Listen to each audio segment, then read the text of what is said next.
if you're eating high density nutrition, then you don't need to eat as much or as often. So I tend to eat in the evenings. I think that I feel best doing that. After you eat like a big meal, just like a lion, takes down a gazelle and it eats that, it's like sleeps for 16 hours, right? Yeah. Because you've expended the energy to get your kill, to get your food, and now your body's like, right, rest and digest, take it easy, don't waste energy anymore. Yeah. So you get naturally lethargic, naturally sleepy, and you naturally want to go to bed. And so that works very well for me in the evening. If I were to eat sort of during the day, I can still get that lethargy. And I'm like, well, I've got things to do and I can't really do that. So I might eat like a half meal if I wanted to do that, but mostly I'll eat in the evening. And if I eat in the evening and I get enough fatty meat, then I find that I'm not hungry until the next evening. So like I haven't had breakfast today. I don't feel like having lunch. I'm just going to go and do my thing. And later on I'll have a big steak. And for 23 years, you're mentally like, that's normal now. Hey, that's very normal. Because before, if you are switching, your brain's like, this is eat time. And does your body react to what you've been doing and you have to push through? Because it sounds like you're naturally doing like an 18 and 6 or something like that, like an intermittent fast. Yeah, intermittent fasting almost. Or like a 23 and 1. Whoa! Because because I'm really just having one meal, Which and what does that usually consist of? Just big steak. So the organ meat isn't necessarily hugely vital for that, or not long term. I mean, if you're coming from a nutritional deficit and you're eating like this, nutrient deprived sort of plant-based Western diet, or coming from a background of vegetarianism, there's some catching up to do. And liver is very, very nutrient dense. It is. But the problem is that it is nutrient dense. And so it can have too much, right? So you can actually get hypervitaminosis. Yeah, apparently the Liver King, it had steroids in his liver. Yeah. Way too much. What are the odds? Just bags of growth hormones. Yeah. So it's not vital. I could live off chicken or live off steak or... Well, you get everything you need just from fatty meat. Fatty meat. You look at chicken not fatty meat, hey? Not really. Yeah. So chicken wings and the thighs and drumsticks. The good parts. Yeah, well, that's it. Yeah. Right? Why is that the good part? Because it has I find breasts too dry. Yeah, well, they are because they don't have fat. And that's what we were told to eat because it doesn't have fat, right? Yeah. So chicken breast is not the best option for... No, you want the fat. Right. Yeah, you definitely want the fat. For your health or for cutting weight or for both? Everything. Fat's really important. So your brain is made out of very long chain fatty acids, 20 and 22 chain fatty acids. Those don't exist in plants. We are very poor at making them. DHA, EPA, 70% of the solid matter of your brain is fat. 20% of that fat is DHA, right? And DHA stands for? Oh, gosh. Is it like a... Well, I'm blanking on the full chemical name, but it's just a particular fatty acid. Okay. That does not exist. You get from fat. That you get from animals specifically. And this is why they call fish brain food, because they have a lot of DHA and EPA. Right. And so that is what our brain is a big portion of it is made of. It does not exist in plants. We don't make it very well ourselves. We can make a bit of it, but we need more than what That's why vegans are dumber than us. So we talk about that fat stupid brain. Yeah. So that was the thing. There was actually a study out of Oxford in 2008 that actually looked at compared vegans and other people and just normal diet, and they found that after 5 years of being vegan, that's your length. And they were taking yearly MRIs. Not vegans. They're taking yearly MRIs, and they found that after 5 years, their brains had atrophied by upwards of 5% by volume.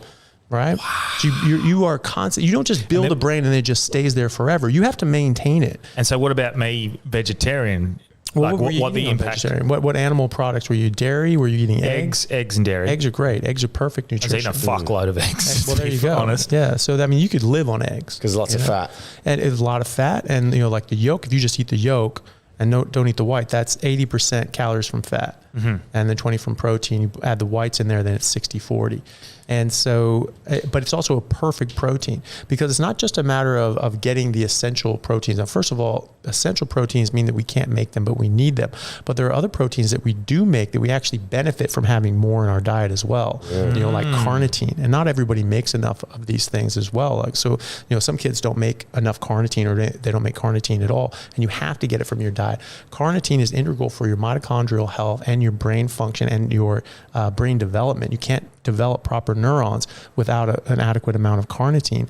And so this is something I found because I was asking questions. I was saying, okay, if we are carnivores and, then we should see this in the data. So I said, okay, and I was looking at all these different diseases. They're all going up at the same time, like after the 1980s when we stopped eating meat, started eating more plant-based, and all these diseases, cancer, heart disease, diabetes, even things like autism, they all increase at the exact same time. When I figured that out for autism, I was like, wait a minute, is autism diet related? Because it's going up. When did it start going up? It started going up at the exact same time all these other diseases. Seems way more prevalent now than it was. It is. But they say, it's underdiagnosed. It's a lazy way of explaining so it. lazy. So this is what they're saying, they say, it was probably the same numbers back in the 60s and 70s. We just didn't notice it. You're like, because everyone born before 1986 is retarded. Yeah. And so they just wouldn't have noticed it. They're just going around drooling all the time. Exactly. All the guys that invented the iPhone and, like Tesla and all that sort of shit. They're just idiots. Yeah. Like, what are you talking about? These guys were the pioneers. They did way more with way less. Of course they noticed this stuff. Anyone who says this, like, they just didn't notice that someone had autism, clearly does not have a relative or a friend with autism. Like this is something you notice. This is a serious misdevelopment of the brain, and I think it is a misdevelopment. I don't think that they're genetically supposed to develop like that, as pointed out by the fact the University of Texas A&M did a study. I was looking and saying, okay, well, if this is the case, then you should see higher rates of autism in vegans and vegetarians. And that's exactly what we find. Wow. There are much higher rates. And there are associative studies, but there are also causative studies. There was a study out of Texas A&M that showed that at least one of the causes of a certain type of autism is this carnitine deficiency. And some people don't make enough carnitine or don't make it at all. But this wasn't something that showed up because everyone was eating meat, everyone was eating eggs, and so they got enough. There's not. Well, it's not. This is factual. This is absolutely factual. I can send you guys the study. They showed causation between the two. Is there a way to, with this knowledge, like if they're saying it's diet based, if a child is exhibiting autism, but you can fix the diet, will autism go away?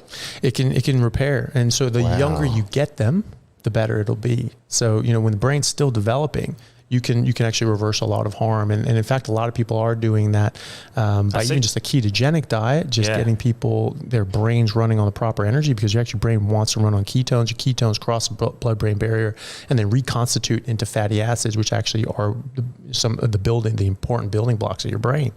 This is something we see in Alzheimer's as well. They're calling Alzheimer's type 3 diabetes now because of this insulin resistance. And then when you switch over to a ketogenic diet, there was a study that looked at putting people on a high-fat keto meat-based diet, and they found that had better efficacy for treating people with active Alzheimer's than every medication ever trialed.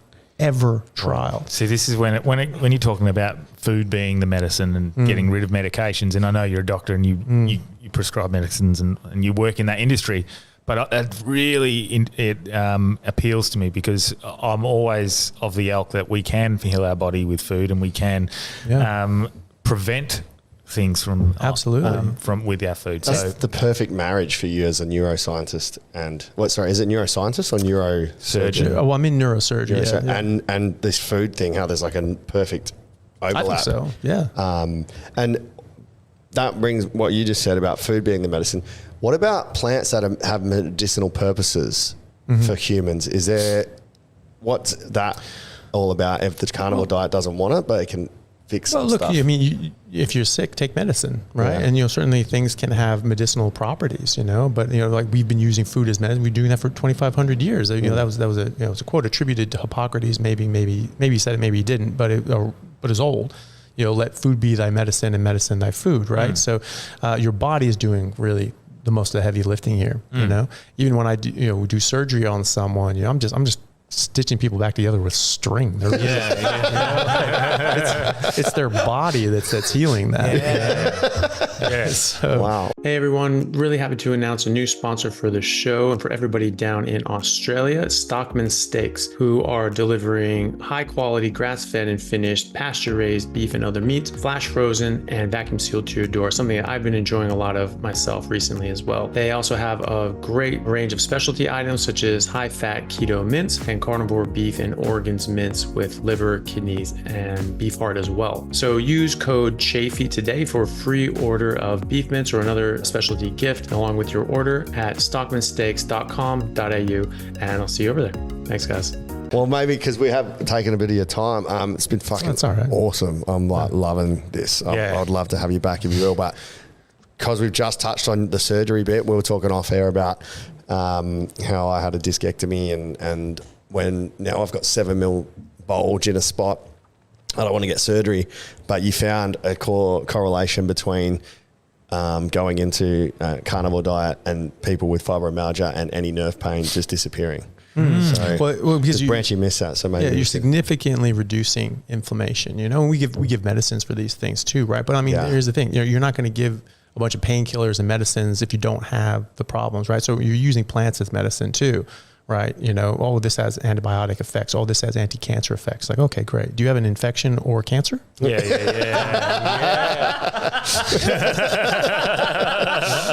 Then why the hell are you taking antibiotics and chemo? Right? Yeah. I mean, like, I don't think anybody is of the opinion that chemo is good for you if you don't have cancer. Yeah. You know?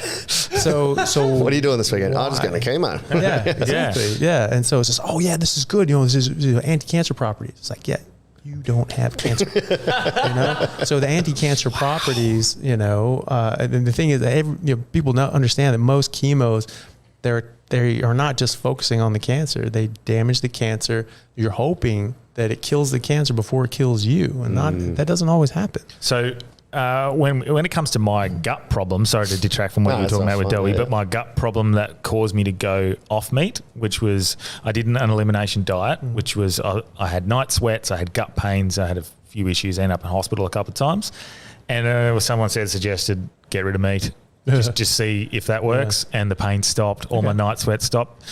Eventually, I realised it was my gut lining wasn't there. I couldn't break down the meat, and it was just because my body was working overtime, and that was what the pain was. But and I put my pain down to I'd abused anti-inflammatories and whatnot from football, which I'm sure it didn't play a good factor. And same with drinking and alcohol. But I then halfway through this vegetarian journey realised what I used to eat and the damage that would have been doing to my body as well. And so for me to just blame it on the anti-inflammatories is probably silly. I was eating horrifically. Yeah, well, that's the thing too. You know, people go vegetarian, they go vegan, and they say like, "Wow, I feel better because I stopped that pesky old meat." But what else did you do? You keep drinking, you keep smoking, you keep eating cookies and cake and ice cream and sodas and all that stuff. Everybody that has had a benefit will all tell you like, no, I don't eat out at restaurants. I cook all my food. I'm doing all whole foods. I don't eat sugar. I don't drink sodas. I'm not drinking alcohol. I stopped smoking. I'm like, okay, so you've done a few other things besides just getting exactly. You know? So this is not a controlled experiment. You haven't just dropped one thing, kept everything else the same, right? And so, I would argue that that's the difference that you're making, and you actually threw the baby out with the bathwater by getting rid of meat. And because we do the exact same thing, we do this elimination diet. We eliminate all garbage foods, and you focus on meat. Not even doing carnivore, but just more meat based, and you cut out all this processed crap, they improve as well. The major improvement there is not eating this crap. And so that's my whole shtick. And the reason I stopped was because I was just like, it's just like, this stuff is harmful. Screw it. I'm not touching that stuff. And I defaulted into just eating meat because I was not going to eat this stuff that I just learned was harmful to me. And I was just like, what the hell do I eat? And I was just going around like everything has plants in it, right? So I was like, eggs and meat. I'm like, great. That's what I ate. So every few months I was like, am I missing some vitamins? Do I need to eat a banana or something? Have you done your blood works? And real Fred Flintstone. Perfect. Yeah. So, and you're probably the person to look at it and be able to assess it pretty well. So and even at the time I remember thinking, I was like, ooh, am I missing some nutrients here? And I remember thinking, I was like, well, I feel good. My gums aren't bleeding. So, we'll just try this out, see what happens. And I was fine, and I have done my blood subsequently. So did you accidentally pioneer the carnivore diet? Or was someone else doing it and you took it on board? Because you are followed by some extremely influential people in the, of which I did my little research into you, and like Huberman and stuff like they're following you. You're obviously well respected in this sort of field. So you are one of the earlier adopters of this sort of diet? I mean, then certainly, and no one was talking about it. I didn't follow someone else. It was literally just that one statement from my professor is just like, you didn't eat plants, you didn't eat salad, and plants are trying to kill you. And I'm like, right, fuck plants. And I remember I thought that exact phrase in my head. I was like, right, fuck plants. And That's a great bumper sticker. Is that a movie? Well, that's a shirt. Plants are trying to kill you. Yeah, The Happening. I told you earlier with Mark Wahlberg. yeah. But is that a movie? Yes, The Happening. No, with Mark like Wahlberg. a documentary. Oh, actually called Plants Are Trying to Kill You. Is there a documentary? Oh, there's Attack of the Flying Tomatoes. I think. No, I think there's a documentary. I'll have to look at that one. Plants are trying to kill you. That's a great marketing. If it's not, that's let's make a doco. You're our guest.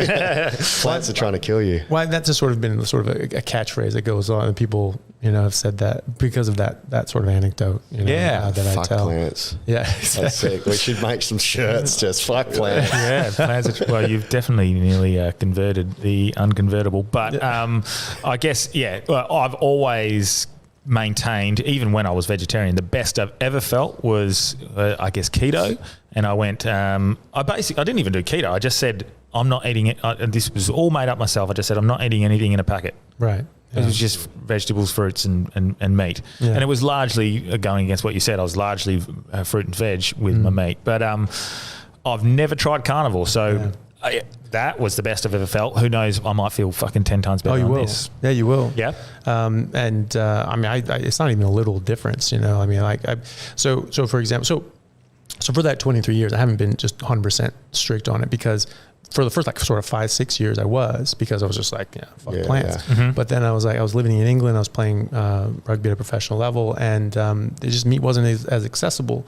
And a lot of it was breaded and things like that. And I remember thinking, I was like, is it that big of a deal? Because it was so much more convenient to get the sort of the crumbed sort of breaded stuff. And it was a lot cheaper too. It was just okay, well, this is ticking all the boxes. I was like, but it's got that stuff on it. And I was like, is that big of a deal? Dose makes the poison. You make any sort of excuse to do something stupid. And so I started doing that. And most of the time I was just eating meat, but every now I had these sort of breaded, crumbed chicken drumsticks, and I sort of had those up, heated those up and eat them. And, but actually most of the time I was still eating just whole meats. And I remember a few months into it, just not feeling as awesome as I normally would have, and I remember thinking to myself, I was just like, why don't I feel as just superhuman amazing as I normally do? Am I not working out as hard? Am I not pushing myself? I was 25. I was like, am I just old now? Am I just over the hump? I'm just dying now, Yeah. And, I couldn't figure it out. And so, but the major thing that did was it got me out of the mindset of fuck plants, Yeah. And so I started, little things would slip back in, and I started using some, people had ketchup. I mean, they could just call it sauce. It's so ubiquitous. They all have some sauce. This is it always means ketchup. Yeah. And so, be at the house with a bunch of the other rugby players, and it's like, get some sauce, whatever. I'm like, okay, I'll have some sauce. I wasn't thinking again. This is plants and sugar. Yeah. And so, it just sort of slipped in, a bit more slipped in. Yeah. And so I was still very heavily meat based, very much, whole food. I always cooked and everything like that, but it sort of slipped off of it. And, I didn't feel as good. I just figured that was just getting older, but I could still work hard and I could still push myself. And, but I was getting niggling injuries and sore back and all these sorts of things. And I was just like, God, I haven't had a sore back in years. This is crazy. And I just figured that was just chalk it down to, just 10 years of high level rugby, and so that was normal for me. And then sort of 5-6 years ago, I came across Dr. Sean Baker's interview on Rogan, where he really talked about the carnivore diet. And my brother was telling me, he's just like, there's this guy, he's an American doctor, and he played rugby professionally in New Zealand. And he's saying you can get all your nutrients from meat. And my instant response was just like, oh, that's weird. That can't be. But then, reality sort of, and my common sense sunk in and went, well, I basically did that for 6 years. Yeah. That's your long lost twin. Yeah. And I was like, yeah, exactly. Yeah. And I was just like, I basically did that for 5-6 years. I only ate meat. And I remember thinking, am I getting nutrient deficient? But I've never felt better in my entire life. And I always think back of that period. I've never felt better. I've never been in better shape. I could literally sprint a marathon and just not get tired. And I was just superhuman. Hey guys, just want to take a second to thank our sponsor, Carnivore Bar. I don't promote many products because honestly, all you need to be healthy is to just eat meat. For those times that you're out hiking, road tripping, or stuck at work and you want a nutritious snack that is just meat, fat, and salt if you want it, the Carnivore Bar is a great option. So I like this product not because it's just pure meat, but also because I want the carnivore market to thrive as well. And the more we support meat-only products, the more meat-only products there will be available in the mainstream. So if this sounds like something you'd like to get behind, check it out using my discount code Anthony to get 10% off, which also applies to subscriptions, giving you 25% off total. All right, thanks guys. I was like, well, that was the best period of my entire life. And I was doing that. So it was like, okay, well, it's not too far-fetched because I've had my own experiences with it. So I was like, and I wasn't too interested. I was just like, I don't know if I want to watch a 3-hour thing. Yeah. And I was actually about to go do humanitarian work in Bangladesh, and I had all these sorts of things. So it was actually several months before I watched this thing. So I got done with Bangladesh and came back. Just helping the poor as well and the needy. Jesus guy. Just a doctor, fucking 43-year-old, good-looking rooster, fucking shredded. helping the poor. Just gets out some work done there. Not a dreamboat at all. Yeah. Well, there was an actual genocide in Burma. So way to fucking... Of plants or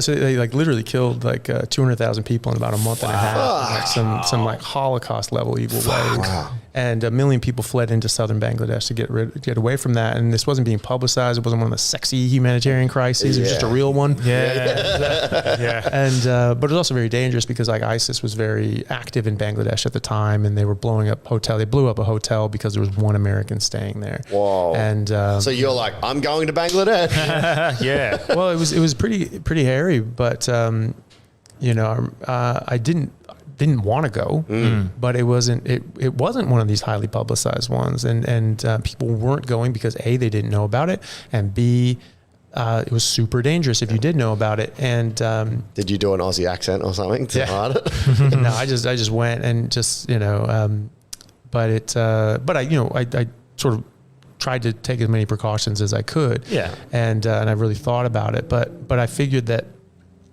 there was probably like a 50-50 chance I was going to die. But if I didn't go, there was going to be thousands of people that wouldn't get help because there was not enough people to help. They had basically the equivalent of like a pharmacy clerk, like seeing and treating patients and just like giving them like whatever pill. Like, okay, well, this is good for headache. This is good for a fever. Yeah. And just treating them symptomatically. Like that was the level of care that they had. There's a million people and 25,000 people coming every day. Yeah. And so it was very, very, very serious. It was the largest humanitarian crisis at the time. And so a friend of mine who works for an international charity was just like, look, this is the largest humanitarian crisis in the world. And like, we just aren't getting people over there. Doctors are going to go for like a week. I was taking time off at the time to help my parents with some health issues. And so like I had time and my parents were doing better. I'm like, I can't, and I don't have kids. I'm not responsible for other people, So if I die, it's just me. And so I sort of couldn't justify not going because, if I went and I died, that was one person dying. But if I didn't go, there was potentially hundreds, if not over 1,000 or more people that I could help that would not get help. And even when I went there, I was seeing, sometimes it could be anywhere from 30 to like 90 people a day. You're just people just coming in on a treadmill. And the carnivore diet protects against terrorism as well. Yeah. And well, you would just be like, all right, here's one steak for you. Here's a shoulder for you. And but there would be a line of like hundreds of people out the gate. And so you'd be seeing these people just in rapid fire. And at the end of the day, there'd still be 200 people waiting to get seen that you couldn't see. And you're there for 16 hours, know? And so, those people did not get seen. So all of those people that I would see every single day, they would not have been seen if I wasn't there, right? Because there still wasn't enough people to see everybody. So I thought of it that way, and I thought such a selfless, incredible thing to do, to put realistically put your own life at risk to just help ease the pain of a lot of people is fucking it's incredibly honourable, and there's something I didn't know anything about here. So that's Did you maintain carnivore diet there? Or was so that's the thing. I didn't watch the Baker thing until after I got back. Yeah. So I was over there doing that, and but I was always very meat heavy, and I avoided carbs and all that sort of stuff. And so I was basically doing carnivore because, like, every morning sort of be like a big stuff that we put out, and I was like, well, this may be the only time I eat today. Yeah. And so they'd have like eggs and some meat things. Actually, Bangladesh, they eat a lot of meat there.